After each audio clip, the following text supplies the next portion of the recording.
You need to be driving this. You need to be the director of your movie, of your life, of your business, and then use AI wisely after you have first done a couple of things that we can talk about.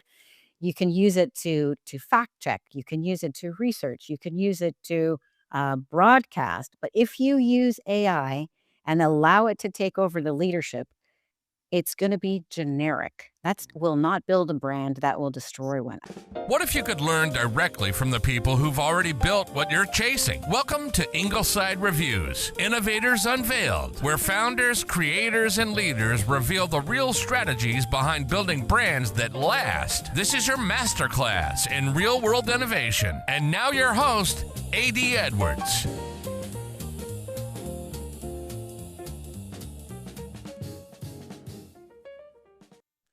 Welcome to another episode of Ingleside Reviews, Innovators Unveiled. I'm your host, A.D. Edwards.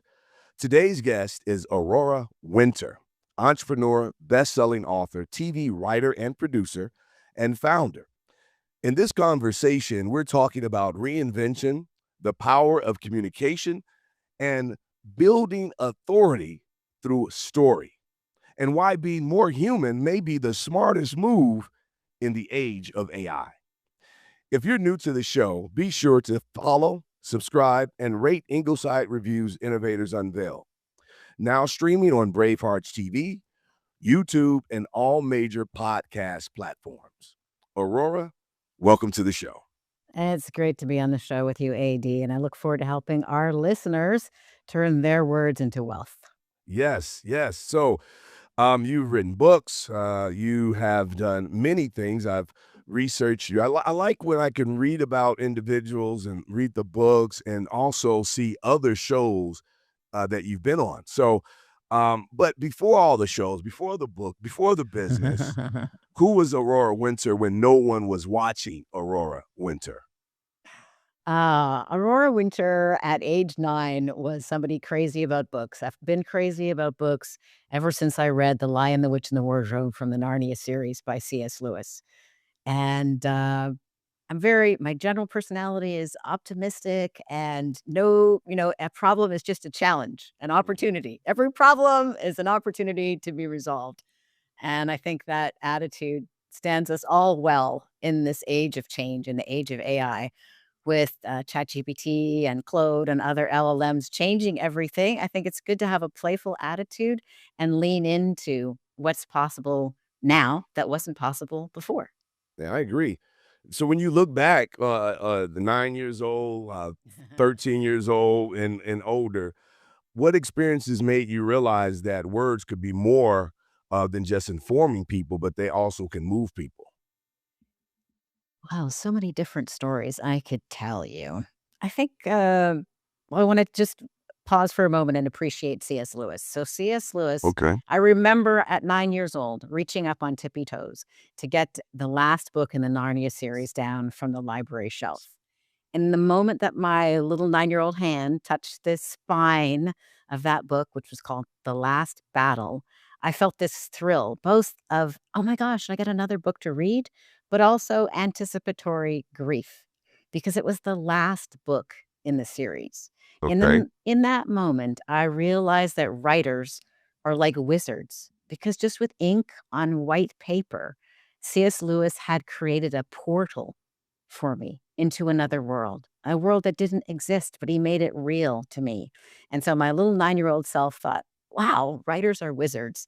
And I decided right then and there to do everything I could to become a word wizard like C.S. Lewis. Yes. So you were moved and you said that this power can be used to move others. Yeah. But no, but next. No, Next. there's no but about that, because I don't want to disregard what was said. But I do want to say that you expanded beyond books, because at some point something drew you into television and media, and what happened there, and what did it teach you about attention, emotion, and persuasion?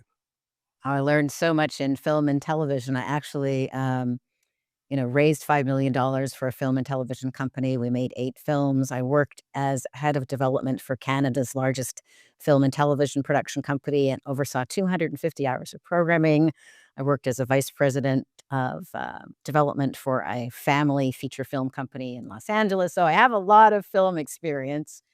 And what I discovered through video and through film is that a movie or any good communication is an idea wrapped in an emotion. So that left me with that fundamental truth. Like, if you have an idea and you just preach it at somebody, it's not going to land as well as if you can turn it into a story and get emotion. When we hear music or when we watch a great movie, we're not filtering it the same way through our intellectual capacity, which is no, no, no, and skeptical. Instead, we're overwhelmed or really moved by the story and moved to take action or to feel something or to do something. And so, I mean, I loved doing that when I was in film and television.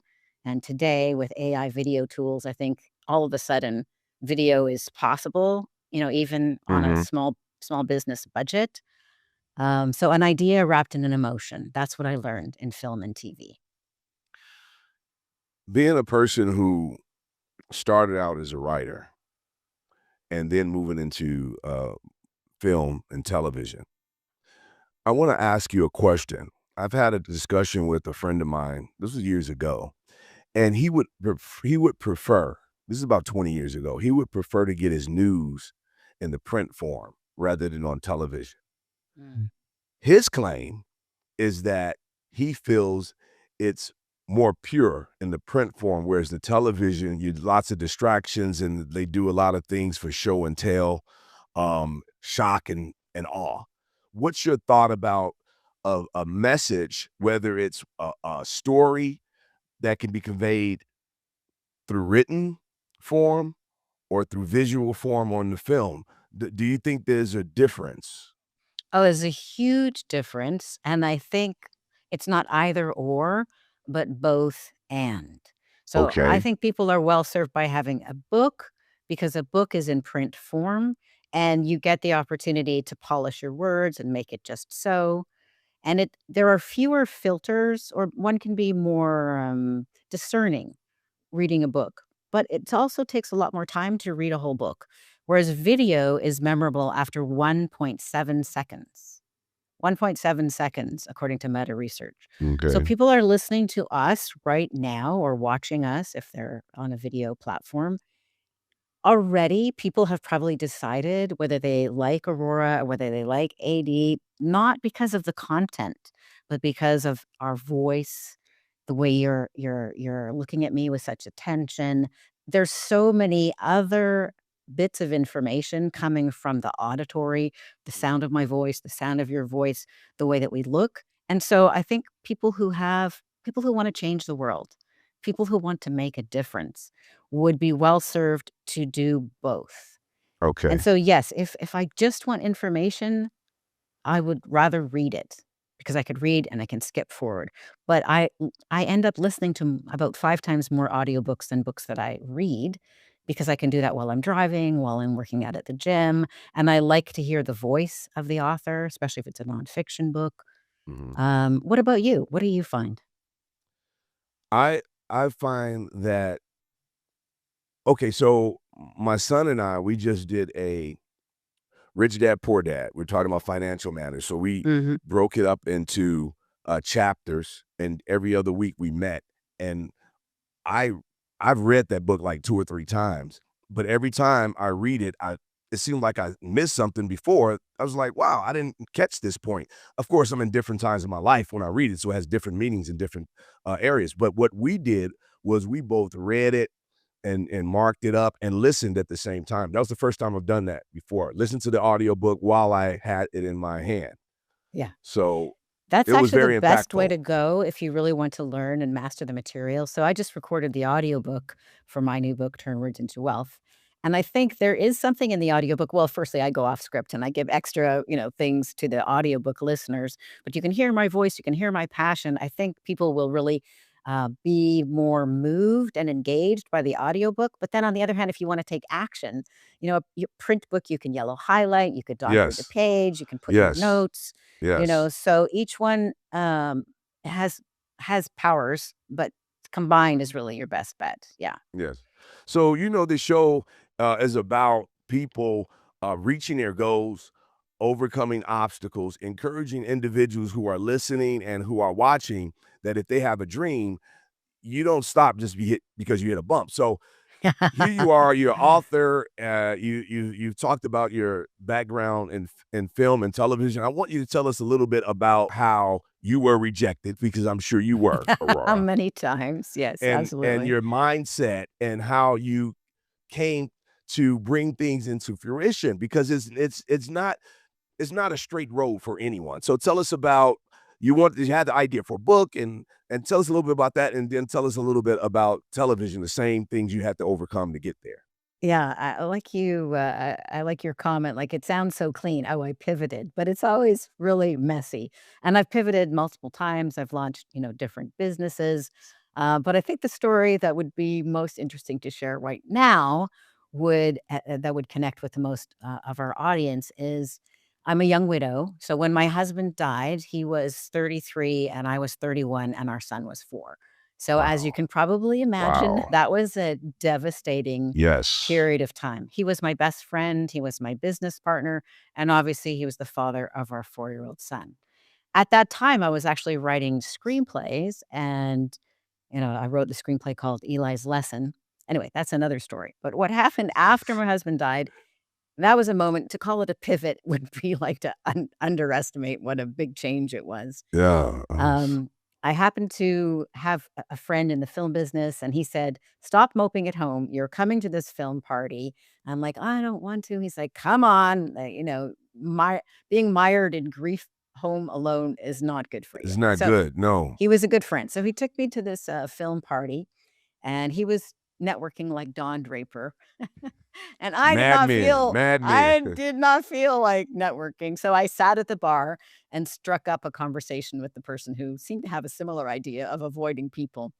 He asked me about the screenplay that I was writing, and I told him about it, all excited and passionate. I lit up, and he's like, "Oh, would you like to go to the Banff Media Festival and represent the province of British Columbia?" And I'm like, Wow. "Who are you?" And he said that he was the head of BC Film. I had no idea. Wayne Sturloff was his name. So the first moment, I was like, I could have said no or yes. I want to draw, like, I was not in my comfort zone. I didn't even know who I was pitching, which is probably why the pitch went so well. I chose to say yes. The next morning, the phone rang and it was a documentary film producer. She said, "I hear you're going to represent the province at the Banff Media Festival. Do you mind if I follow you around with the documentary film crew?" Stakes have suddenly raised. Right. Again, I could have said no, but I said yes. I was like very stressed.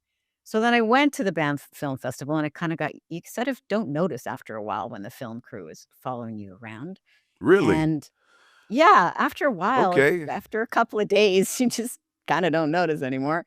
Um, and so then I went in front of this audience of 600 people from Hollywood, from around the world, and I thought, "Oh my gosh, I can blow my entire reputation in the next few minutes." So my shoulder went into spasm, and I was like, Oh, "No, is wow. there a way to get out of this?" But no, I showed up, and the pitch went actually really well. And it sparked a bidding war, and all kinds of people were bidding on my screenplay.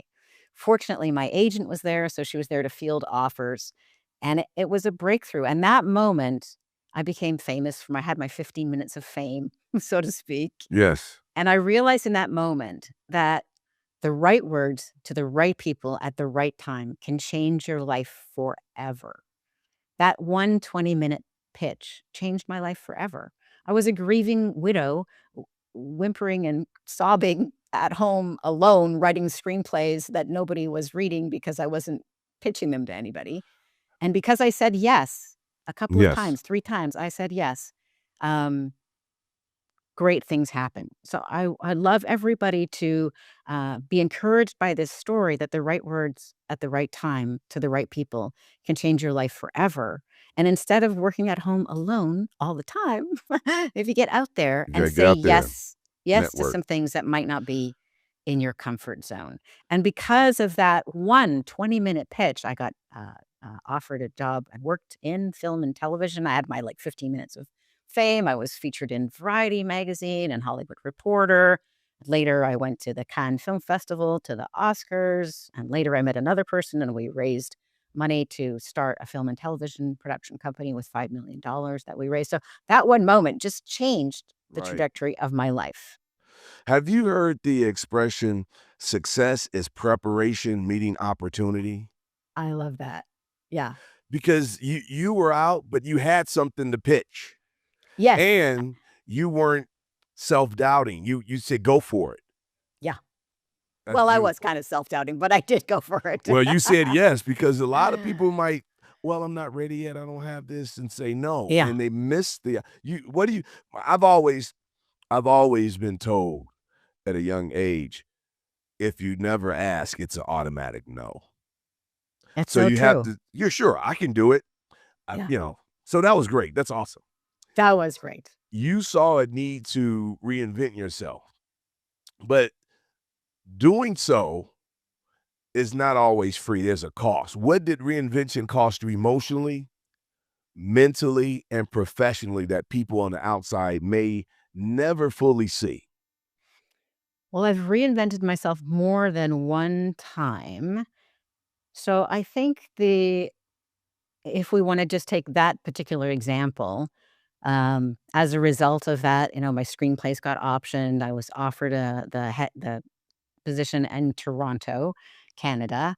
And so I moved from Vancouver, BC, Canada to Toronto with a young boy Mhm. who was still devastated from the death of his father. Yes. So while that was a huge breakthrough for my career, I was like, I didn't have a husband, I didn't have a wife or anything, and I was sort of expected to work 80 hours a week. So that was difficult, yes, although it was a huge breakthrough. Mhm. It was very helpful because if you're grieving and staying home alone and you don't have a business, I didn't have a degree, I didn't have a business, I didn't have a business partner, I didn't have a husband, I didn't have a job. So to all of a sudden be well paid and be hanging Right. out with film people was a huge breakthrough.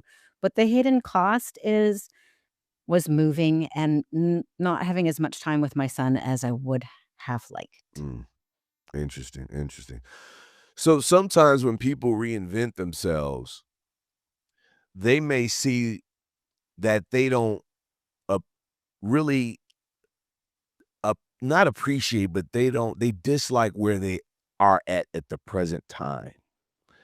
But they don't know exactly what they want to do next. Was there ever a season where your next chapter was not clear yet, but you knew that the old chapter was over? Yes, many times. Let me tell you about one of those times. I need to back up a little bit so that it will make sense. So after my husband died, obviously I was grieving, and eventually I published a book to help other people through grief. It's called From Heartbreak to Happiness: An Intimate Diary of Healing. My hero, Wayne Dyer, endorsed it. And then that book changed everything, and it led to me launching the Grief Coach Academy. And for about a decade, my life passion was to change how people thought about and healed from grief. And I think I made a difference doing that at the Grief Coach Academy, trained people and changed the myth. It just takes time. That made me so mad when people just said, it just takes time. No, it's a process. However, after talking about grief and helping people through grief for a decade, I ran out of steam. I really didn't want my whole life to be about grief.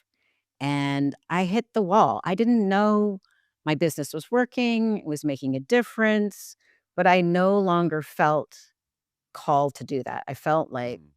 there was something else, but I didn't know what. So, did you I, want to say I, something? yes, I'm listening to you describe this because I don't know if this is a similar situation, but when there is a ailing parent or someone home Mhm. and they're sick, lots of times people forget about the toll that it takes on the caregiver. So when you're Mhm. dealing with depression and things of that nature for so long, is there a draw? Or is there a Oh, toll? absolutely. Caregiver burnout. Yeah. S- s- Yeah. I felt like it was sort of like a transfusion, an energetic transfusion that was happening every time I was helping people. And I was glad to for a certain period of time. And then I felt like ready for the next chapter. But it Okay. was that kind of feeling that you described, like the what's next. And I had a serious relationship at that time. We had just broken up. So then I'm like, okay, I don't know what I'm going to do next. I'm still running this business, but I'm not all in. It's like being in a relationship when you're got one foot out the door. It's not good for a It's not relationship, good and for it's either. definitely not good for a No. business. So Yes. so I started drinking. That was not the solution. Okay. I'm I glad then I'm tried. glad you told our audience that. Yeah, I'm sure they knew that. For a while, I like tried harder. That was not the solution. Then I thought, oh, I'll get more educated. And I got an MBA. That actually was not the solution either. What was the solution was just really, it actually relates to the questions you were asking me earlier, AD. I asked myself, who is Aurora? And how can Aurora make a difference in the world? Like I'm really inspired by Buckminster Fuller, for example, who said, how can he as just one person make the biggest difference? So I asked myself that question. Anybody listening can do this or watching. Ask yourself, what are 24 things you are curious about? So I made a list of things I was curious about. And then I made a list of a dozen ways that I wanted to make a difference. And then when I looked at all of that list, it almost all had to do with communication and a little bit of health and fitness stuff. But it was like, Yes. I'm curious about stand-up comedy. I'm curious about movies. I'm curious about documentary films. I'm curious about fiction books. I'm curious about fantasy. I'm curious about nonfiction books. I'm curious about TED Talks. I'm curious, how can I help people? Then what problems I want to solve. I'm curious, how can I help people raise money for a startup? How can I help people really own their message? Like all this cluster. So it was all around communication. And I'm like, okay, I need to stop thinking, what could I do? Because there was too many options for things I could do, and lean into,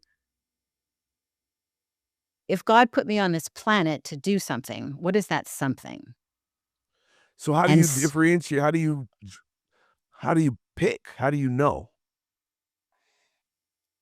well, for me, I meditate in the morning, I ask for guidance, I journal, and I feel into it, like what feels like a you should do this, and what feels like I could do this.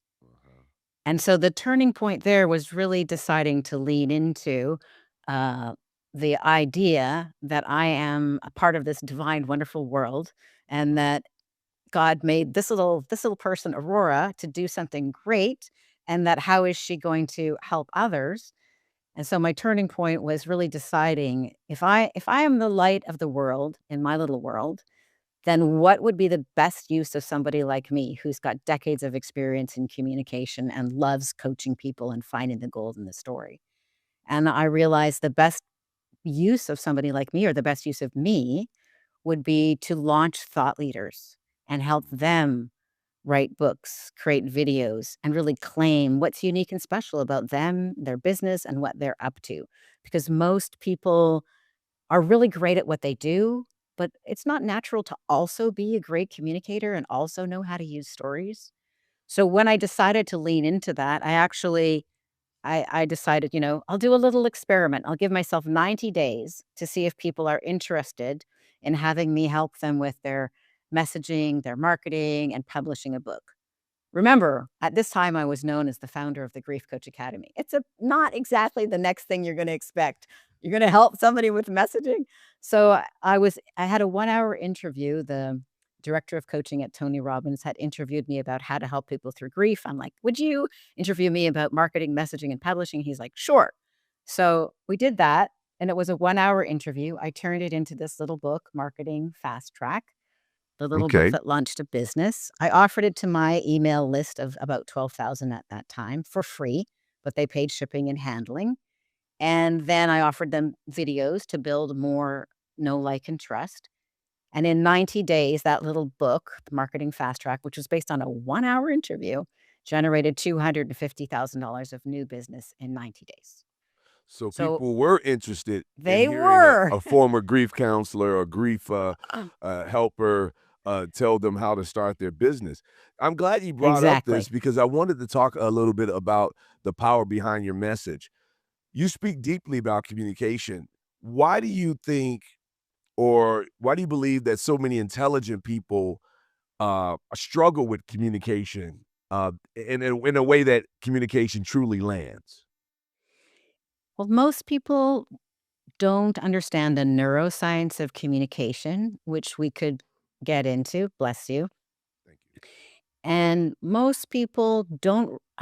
My heart bleeds for entrepreneurs and leaders who are working so hard at their business. They're, burning the midnight oil, they're working 80 hours a week, but they fail to dedicate just a couple of hours to improving their communication.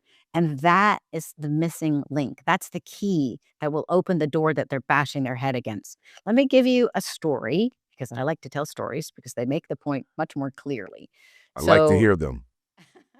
my first business was with my husband. We started a business um, renting boats that were owned by other people. And then eventually we decided to sell boats because we were not making enough money renting boats to pay for the mac and cheese that we were eating all the time. Another pivot. Another pivot. This was an earlier pivot, but it's got a kind of a good story that addresses your question about why do smart people communicate so poorly. Because I like to think I'm smart, but at the beginning, I was a very bad communicator at sometimes. I was very good at writing essays for universities, but that's not the same thing as No. good communication.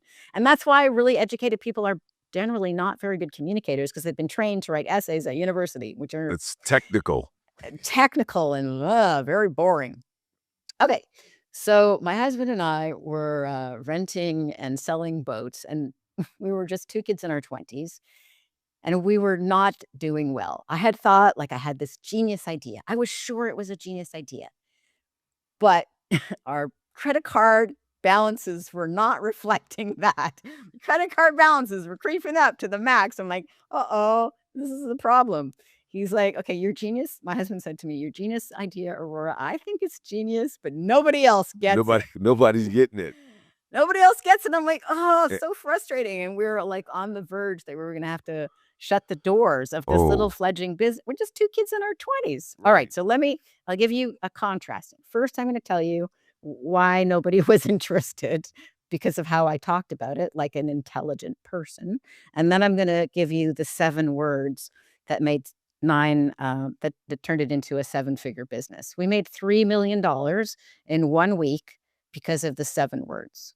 But before the 7-word breakthrough, the $1 million message, so to speak, this was the message. Okay, so my initial message to people, all excited, 24-year-old Aurora. Okay, we have figured out a way for you to own a boat and put it in our charter fleet, and we'll rent it out to other people. And because of the way that Revenue Canada works, you can get a 33 1/3 depreciation on your boat, except it's subject to the half-year rule in the first year.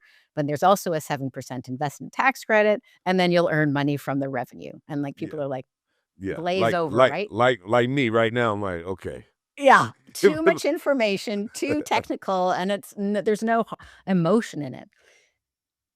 The new message was 5 weeks of sun, fun, and tax shelter. That made people go, "What?" It's like a stand-up comedy line because you don't expect tax shelter to come after 5 weeks of sun, fun, and tax shelter. And it's talking about things that you want. You want sun. But we You like want all fun. 3 of those things. 5 weeks, that sounds like a nice long vacation or a couple of vacations. What's this tax shelter? Tell me more about Mhm. that. That message, 5 weeks of sun, fun, and tax shelter, was a $1 million message.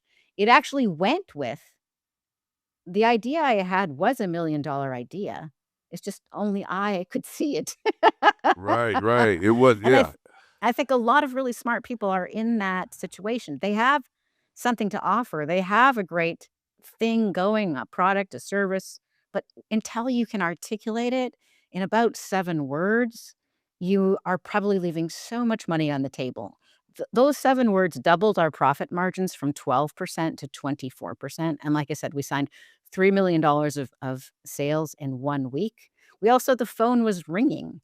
We got on radio stations called us. We were on the front cover of BC Business Magazine. Things changed completely. And the weird thing is, We then became the largest yacht dealership in Western Canada from a little company that was maybe going to close its doors. Right. And the weird thing is the other companies could have copied us, but they didn't. So we And had a unique advantage. and you didn't change your product, you didn't change anything. You just changed how you talked about the product or Same the service. product, same team, same pricing. In fact, the pricing was able to not discount. Nothing changed except the message. Right. So that was another time when it was like, whoa, your message really matters. And in that case, it was $3 million. How much is that per word for 7 words, right? That's a good ROI if you ask me. Absolutely. So, in your view, what is the difference between giving people information and giving them a message that they will actually remember? You had said something earlier about what was it? The stat you said about the visual in 7 seconds or something. 1.7 a video is memorable in 1.7 seconds, according to Meta research. Wow, That's quick. that's very quick. That's Yeah. very quick. Mhm. And sometimes we'll remember things for years that we see. I still talk to my wife about commercials from the 80s and and how where's the beef and all this kind of stuff. And it's like Got we haven't milk. seen yeah, exactly. We haven't seen these things in decades, but the message is conveyed in such a way it sticks with the individual. I'm sure they walked away and said, 5 weeks of sun, a tax shelter. Let me look into this. Exactly right. Put a thinking on their mind. Now, when you say storytelling or story selling, rather, what do you mean at a deeper level, and why do many people not really understand it and they get uncomfortable with the idea? Are they I understanding it correctly or incorrectly? Well, I think people are trying to, do 2 things. One, either they're trying to be too brief so that there's no emotion in it, or they're trying to tell all of the facts, which is also bad.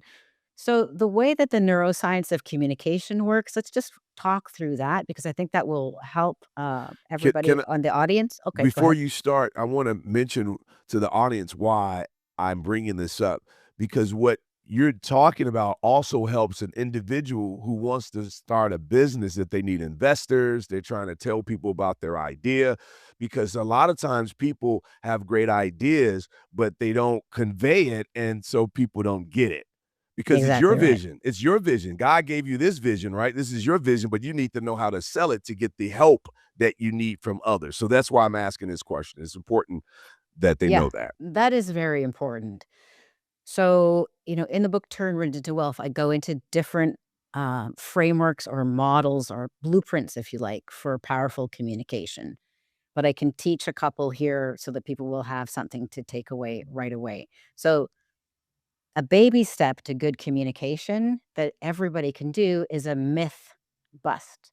So, write down, 5 or so things that everybody knows in your industry that is actually wrong in your view, and then just bust it. Just one point and then bust it. Mhm. Not a whole story. That's pretty easy for most people to do. So for an example might be the myth is to launch as a thought leader, all you need is a book. Mhm. The fact is, to launch as a thought leader, you need to be a great speaker. You need to be on podcasts. You need to have a whole plan, a strategic plan that will also include a book. So make a list of what it is and then bust it. And you will find that if you're busting things that people commonly think, you will actually have attention right away. Then the Excellent. storytelling is a little more advanced. The myth bust, everybody can do that. Just make a list. And I'm going to put you on the spot in a minute, AD, and see if you can bust a myth for Okay, us. let's try it. One of my favorite things is, the myth is it's too late to start a YouTube channel. The fact is, it's not too late to start a YouTube channel. YouTube has 16% of all internet traffic. Right now, there's so many AI video creation tools that make video far cheaper and much more visually appealing than you could possibly imagine. There's been a huge breakthrough. Okay, so Yes. those are 2 examples. a story is a little bit longer than that. I've told a couple of stories, and when I tell you the structure, you'll perhaps think, "Oh, yeah, she did that structure. What do you know?" So my background's in film and television. Everybody knows the hero's journey story structure. It's Star Wars. And so what is it? It is the hero starts off as an ordinary person. They face challenge, challenge, challenge, and then there's a turning point, and then they go off and do something different. So um, we all know from this. So, for example, Luke Skywalker, he's on Tatooine. He gets the call to adventure, but he ignores the call to adventure because he wants to stay on the farm with his aunt and uncle. He's not being courageous enough to step into the mission he's being invited to. But when he goes back home, he discovers his aunt and uncle have been killed, and now he cannot deny the call to adventure, and he goes off and has a whole adventure, which is very, memorable. And the theme of that is shown in the final scene where he's been learning about the Force all through it, and to take down the Death Star, he has to trust the Force. And 40 years later, audiences remember Luke, taking off the artificial, the AI nav, and just trusting his gut, and he makes the kill shot and blows up the Death Star and saves the world. So that's an example of a story that everybody can probably remember, or if not that movie, pick another one. So you want to have a kind of a hero's journey story structure. Start with you in an ordinary time, share a couple of challenges, and then a turning point, one turning point, and then a breakthrough. And that is memorable, and people will end up repeating your story and connecting with you. One mistake, especially smart people make, is they try to erase all of the challenges. But if you think about it, the hero who's called on a quest to slay a dragon, if you just go, spotlight on hero, he picks up the sword and he kills the dragon, that's not a hero's story. There's no story there. The struggle makes the story, and then you have a hero when he slays the dragon. So don't erase your struggle. And if you remember, I shared a bunch of my own struggles, right? Yes. Now, I'm thinking that when they go on the contestants on Shark Tank and they pitch different things that they've invented, they talk about the struggle. Yes. They talk about, what happens when you do this, and they tell like a little story. So it's kind of like a similar model or blueprint. Yeah, you could use that as a model or blueprint. Just don't erase the struggle. And especially now in the age of AI, it's very interesting. One example I like to share is the most recent Mission Impossible movie. So when Tom Cruise went on tour on TV to talk about Mission Impossible, he didn't actually talk about the plot line. He didn't talk about the budget. What he talked about was hanging from a plane that was actually, a death-defying stunt, and that he had to pause for like 5 minutes and have special hand signals for the pilot because the G-force on his body was so much. And so Tom Cruise could afford a body double. He could afford CGI, but no, he risked his life, and that's why people watch the movie. And that was the story. Yeah, to see what this is all about. Let's see what he did. To see the actual risk. And that movie, made $350 million. So I think as entrepreneurs and leaders, it's very important for us to lean into sharing the actual risks. As long as we have the triumph and we've come through the other side, that can make your story land. Yes, I like that. I'm going to move to a question because I know you got a test for me. So I figure if I ask you a lot of questions, I can avoid my test. Oh, I'm going to ask you what's a myth you can bust, AD. So let's see how this works. A myth that you know what? I just talked to I share a studio with another content creator. Yeah. And he does skits and comedy. And the myth is, doing Instagram videos or TikTok videos is easy. Okay. But it's not. You learn editing, you have to learn this, you have to learn that. So that's a myth. That's perfect. That's busted. Is that acceptable or? That's great. So here's the best way to do that, which more or less is what you did. So the myth is that shooting videos for TikTok or Instagram is easy. The fact is, shooting videos for TikTok or Instagram is not easy. So it helps the brain if you just do the same statement, but the opposite. And then you give a sentence or two explaining why. And the reason is because blah, blah, blah. So Right. Okay. when it's a myth that people commonly think, like that shooting videos for TikTok is easy, and then you confront them with shooting videos for TikTok is not easy, it can create a new neural connection in their brain Mm-hmm. because you've made that synapse fire. So even though it seems like kind of obvious, it is worthwhile from a stand-up comedy point of view to just say it the opposite way and then give your details of why. So And then you you did and then you great, AD. introduce your product or the reason why this is needed. Exactly. I've seen some kind of a camera that's on a stand that moves when you move around the Oh, room. yeah, yeah. Yeah, So yeah. now it's so this is why you need this, and this is why we made that. Exactly, So I got you. exactly. I got you. All right, I did Exactly, okay. exactly, exactly. So one of the things I do is like the myth is that AI can write your book for you. The fact is AI can write generic crap for you, but maybe Right. not your legacy book that you would be proud of, right? Exactly. Exactly. Exactly. And how can someone build multiple streams of income from their message without becoming scattered, transactional, and inauthentic? Great question. Well, this is one thing that I really wanted people to know about. So, in the book Turn Words into Wealth, 7 different ways to make 7 figures as a thought leader, I outlined 7 different money models for monetizing your message. So, I think the first thing for people to do is create a brand strategy or a business strategy because it's very easy to add to a book or to a video or to a web page or to a TikTok. It's easy to add in if you have a plan a Mhm. little bit of I call it yeast. So before you break the To bread, let it you grow. add the yeast, but after the Yes. bread is baked, it doesn't work so well. So adding the little bit of yeast, it could be just mentioning in your book that you are a speaker or that you're a consultant or that, whatever the next thing is. So you want to bake that in. Once you've decided which of those 7 money models are a fit for you, then bake them Then into that's what whatever you're doing and just mention them every little now and again. And the way not to lose your voice, which was the second part of your question, but sorry, did you want to say something before I talk about not losing your voice? I'm a public speaker. I'm doing what you suggested. That's all. Go ahead.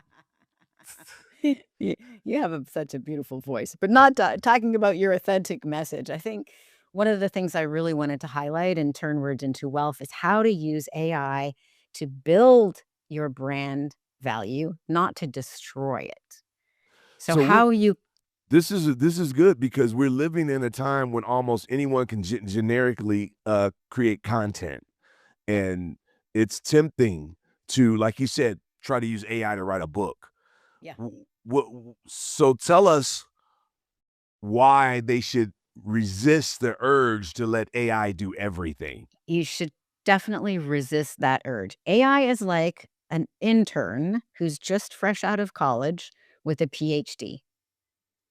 So, that person or that entity has a lot of energy, has a lot of facts, but they don't have real world experience and they can sound really confident about things that are wrong. And they can really steer you off the wrong direction if you get swayed, which is so easy to get swayed by the very confident, this has got like a 9 out of 10 or whatever. And you're like, oh, okay, I'll go do that. No, no, no, no, no.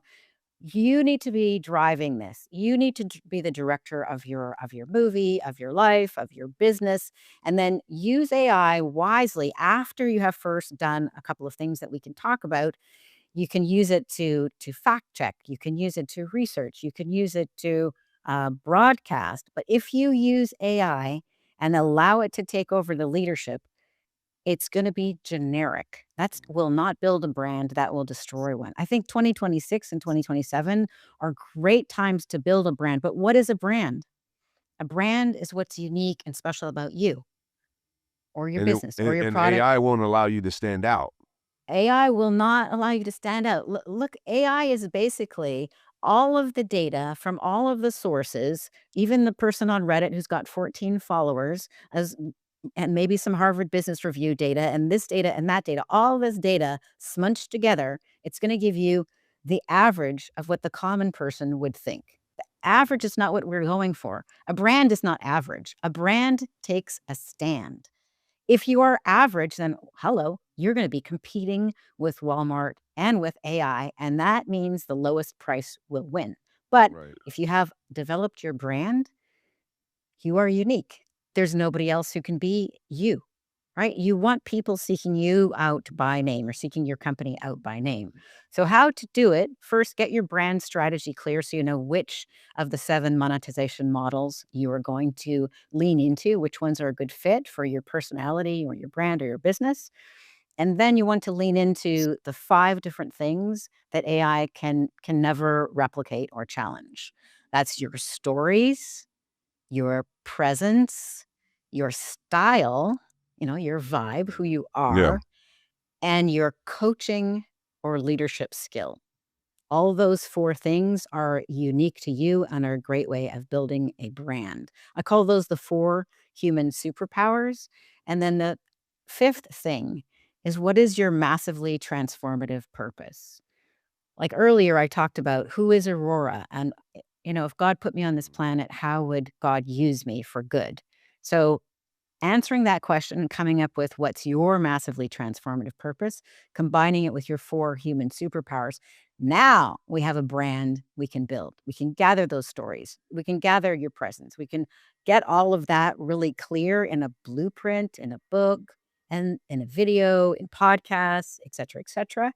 And then you can use AI to help broadcast it.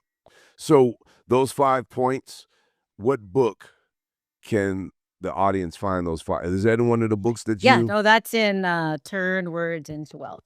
Okay. 7 Ways to Make 7 Figures as a Thought So Leader. I talk about we got the marketing book, we got this book, yeah, and of course, marketing book. we're going to have the links to those on the YouTube channel as well. Yeah, Turn Words into Wealth is really about how to be the expert that AI quotes, Mhm. not the one it replaces. Question for you. You kind of answered, you touched on this. Definitely you did. There was a couple that's on I guess about 2 shows ago, and they're doing movies they have an AI studio.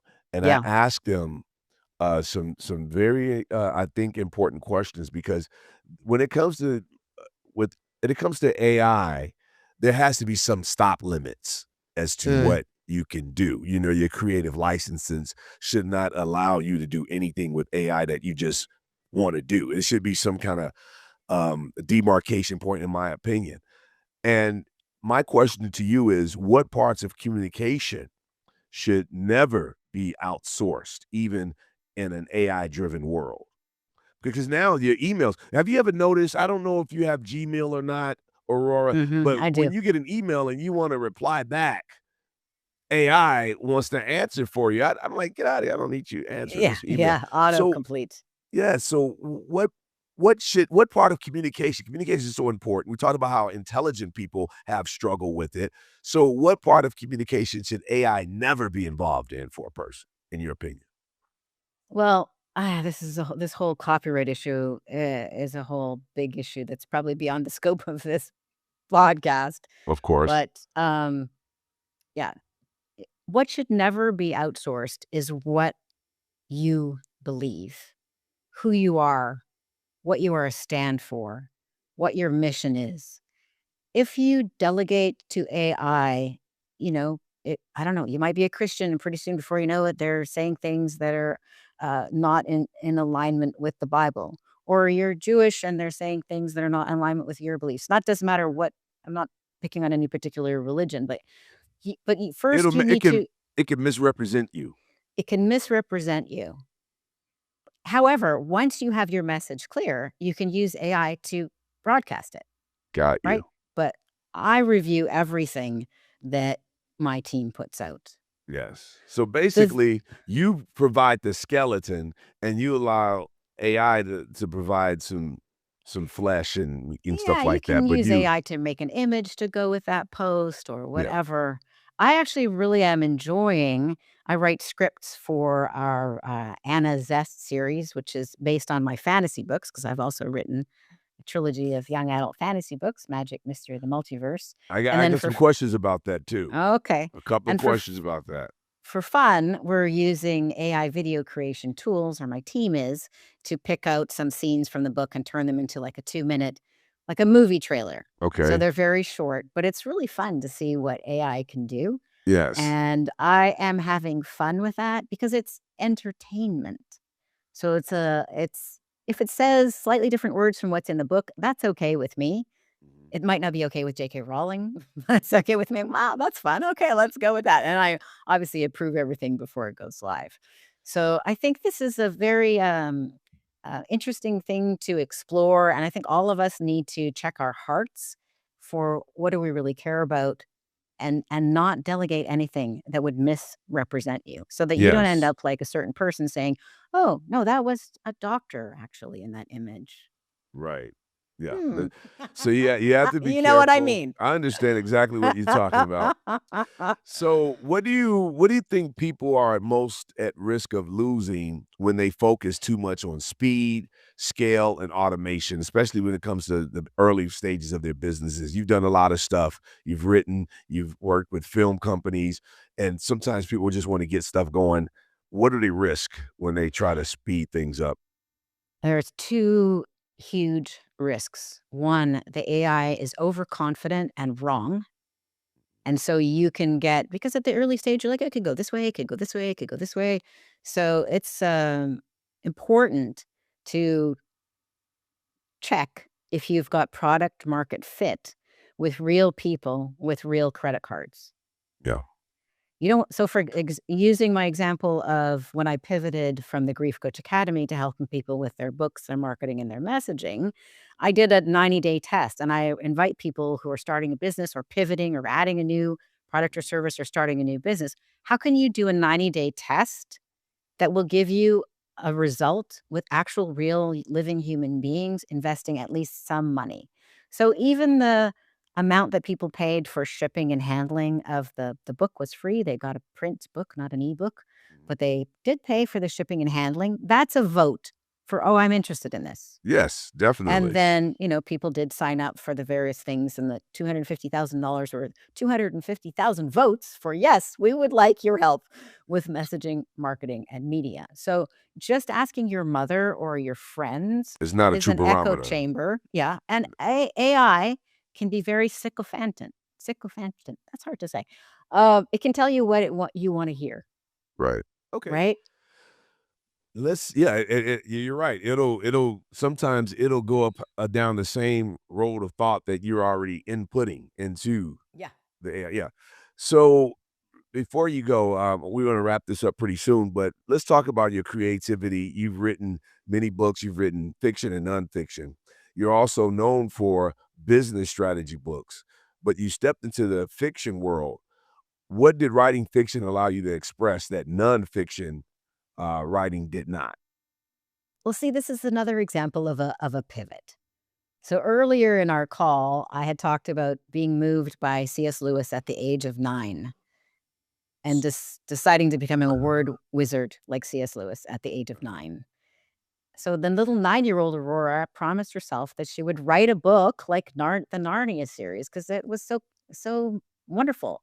And then 50-year-old Aurora went, "Well, what about those books? You haven't written them yet." And so it was a lifelong dream. So I invite everyone, like, what's in your heart that you haven't done yet? Because you don't have forever. And while you've got, some juju going on, you got some energy, you got some life force, be sure to do those things that matter. Yes. And so it mattered to me to honor my 9-year-old's dream. Actually, this is the trilogy. The third book in the trilogy is #1 on Amazon today in its category, which is pretty darn Congratulations. pretty darn cool. And so this is my hobby. I'm not expecting this book to make a bunch of money, although BBC did express interest in turning it into a TV series. But interest is not money in the bank. So, and I think that's also a good thing to lean into, that you can have projects that are part of your hobby, But if it's your business, then have a business plan. So helping people, write books, create videos, get clear on their brand message. That's what I do as part of my business. I'm a brand showrunner. I like the word showrunner. I'm sure you know what Showrunner. that means. Yes, The yes. showrunner, the One of my showrunner, and one of my favorite showrunners is oh, my mind just went blank. But yeah, he does Yellowstone. He does oh yeah, yeah, yeah, um he does Tulsa King. I can't think of his name. He's here in Texas. He has the 4 Sixes Ranch. yeah, But and yeah, I know what a showrunner amazing. is. I like that Yeah, word. Yeah. yeah, yeah. Taylor So Sheridan. Taylor Sheridan. Taylor Sheridan. Yes. Thank you. Yes. Yeah. So I do that, but for brands. Okay. Let's get clear on your message. Let's have the movie trailer mindset to grab attention fast, but then let's have a plan for a whole season of messages that you Yes. can share in So in. no, I'm sorry to cut you off. No, no, go ahead. When the story of your life and work is viewed from a distance, what do you hope people say Aurora Winter really helped others to do? Oh, I get chills with this question, actually. So one of my heroes, Buckminster Fuller, talked about, well, on his gravestone, it says, "Call me trim tab." And a trim tab is a small little rudder. It's a mini rudder on the rudder of a freighter. But in order to Okay. turn the big rudder, you turn the little rudder first. Really? And then you turn the little rudder, which is called a trim tab, and then that turns the big rudder, and then that can turn the entire huge freighter. So Wow. I would love to be that trim tab because Okay. I believe and intend that my work helping to launch thought leaders, that they're the big rudder, changing the trajectory of their business, their part of the world that they are intent on making a difference. But when I act as that trim tab, helping them clarify their message, write books, create videos, I would love to be seen and acknowledged as that person who helped them make a bigger difference by helping them get clear on their $1,000,000 message. That's an excellent answer, Aurora. I'm gonna look that up. I like that. I like that. Because a friend of mine, he says it's difference between being seen and being noticed. Mhm. So you don't always have to be out there in the front, but people know who you are because you help them. Yeah, Yeah, yeah. I like that. So please tell everyone that's listening and watching where they could find more things that you have done and more and learn more about you. All right, cool. Well, if you've been listening to this and thinking, hey, maybe I want to launch as a thought leader, I have a fast, fun, and totally free readiness assessment. So you can find out if you're ready to launch as a thought leader right now. And if not, you can find out what might be stopping you. And if so, you can find out what your next best step might be. And that free readiness to launch as a thought leader quiz is at thoughtleaderlaunch.com. Thoughtleaderlaunch.com. It's totally free and fun. This book, Turn Words into Wealth, 7 Ways to Make 7 Figures as a Thought Leader, is available wherever books are sold. So I highly recommend that you read this book and find out more about messaging. It's got the blueprints for various kinds of communication, so you can just fill in the blank. It comes with a free workbook, and you can get that wherever books are sold. And if you like it, please leave a review. And then if you want to find out more about working with me, you can go to samepagepublishing.com, and you can even sign up for a complimentary business breakthrough call at bookcall.biz. Bookcall.biz. Excellent, excellent. Aurora, this was a really thoughtful conversation. I appreciate the way you connect communication and the importance you put on it. The way you talk about story and business and humanity in a time when much of the world is moving so fast, everyone sounds the same. It's Yep. very refreshing. I appreciate that. Now, thanks again for joining me here on Ingleside Reviews, Innovators Unveiled. And please be sure to follow, subscribe, and rate Ingleside Reviews, Innovators Unveiled, now streaming on Bravehearts TV, YouTube, and all major podcast platforms. Until next time, keep innovating, keep creating, and never stop unveiling the innovator in you. I'm your host, A.D. Edwards, signing off. This has been Ingleside Reviews, Innovators Unveiled, hosted by A.D. Edwards.